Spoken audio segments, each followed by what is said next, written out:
আজকে রাত্রে বানিয়েছি এরকম দই বড়া।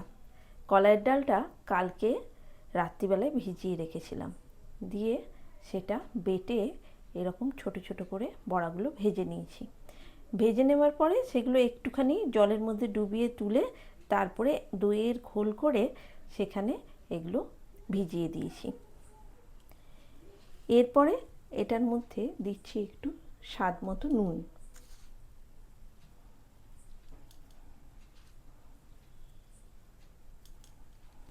আর এরপরে এর মধ্যে দিয়ে দিচ্ছি একটুখানি কুচনো পেঁয়াজ।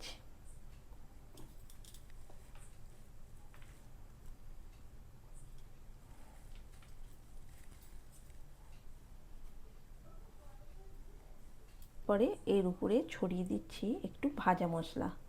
এটা শুকনো লঙ্কা আর গোটা জিরেকে শুকনো খোলায় ভেজে গুঁড়ো করে এই ভাজা মশলাটা তৈরি করে রেখেছিলাম।